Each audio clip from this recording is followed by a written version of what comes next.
దిశకు వెళ్తారో మీ జీవితంలో మిగిలిన ఒక 25 ఏళ్ళు మీరు చదువుకున్నారంటే మిగతా 75 ఏళ్ళు మీరు హ్యాపీగా ఉంటారు. మీరొక్కరే కాదు, మీ వల్ల మీ కుటుంబం కూడా హ్యాపీగా ఉంటుంది, మీ పుట్టబోయే పిల్లలు హ్యాపీగా ఉంటారు, మిమ్మల్ని చేసుకున్న మీ భర్తలు కావచ్చు, వాళ్ళ తల్లిదండ్రులు కావచ్చు, మీ తల్లిదండ్రులు కావచ్చు.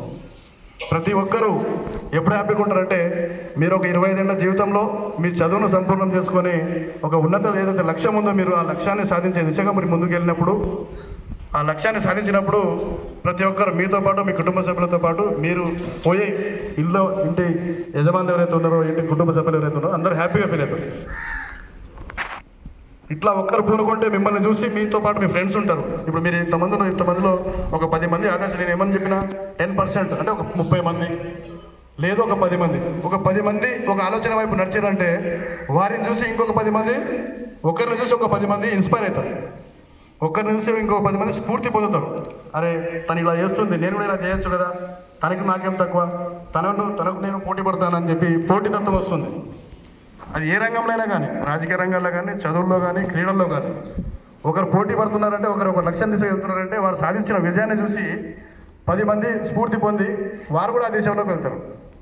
కాబట్టి మీరు రేపు మీ జీవితాల్లో మీరే లీడ్ చేయబోయేది మీ కుటుంబాలే. కాబట్టి మీరు విజయం సాధించినట్లయితే మీ కుటుంబంలో ఉన్నటువంటి ప్రతి ఒక్కరూ, మీ ఫ్రెండ్స్ కానీ, మీ చుట్టుపక్కల ఉన్న సమాజం కానీ స్ఫూర్తి పొంది మీలాగా తయారయ్యే విధంగా మీరు తయారు కావాలని చెప్పి గిరిజన విద్యార్థి సంఘం రాష్ట్ర అధ్యక్షునిగా మిమ్మల్ని అందరినీ కోరుకుంటున్నాను.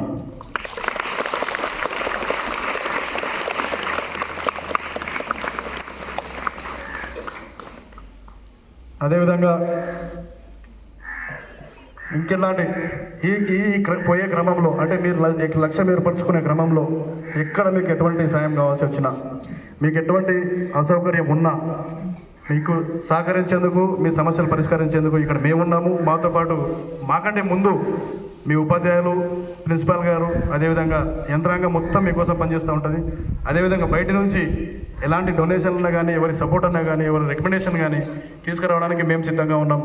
కాబట్టి 24/7 అంటే 24 గంటలు మీకు అందుబాటులో ఉంటాము. మీరు లక్ష్యం ఏర్పరచుకున్నాము, ఆ లక్ష్యానికి వెళ్ళే దిశగా నాకు ఈ సమస్య వస్తూ ఉన్నది, అది ఆర్థికంగా కావచ్చు, సాంకేతికంగా కావచ్చు, వేరే రకంగా ఏదైనా కానీ ఈ సమస్య ఏర్పడిందనంటే ముందుగా మీ ఉపాధ్యాయ బృందం, మీ ప్రిన్సిపాల్ గారు ఉంటారు. వారితో పాటు మేము కూడా మీతో కోఆర్డినేట్ అయ్యి మీ సమస్యలు పరిష్కారం చేసేందుకు ముందుంటామని చెప్పి తెలియజేస్తూ అందరికీ ధన్యవాదాలు తెలుపుతూ, ముందుగా మనకు ఇప్పుడు మీ ప్రిన్సిపాల్ గారు మాట్లాడతారు. ఆ మాట్లాడిన తర్వాత మనము ఒక 10 నిమిషాలు ఇంటరాక్ట్ అయ్యి, అంటే మైక్ లేకుండా మాట్లాడుకొని మీ సమస్యలు ఏమంటే నాకు ఒక్కొక్కరికి వచ్చి చెప్పొచ్చు. ఓకేనా? Thank you.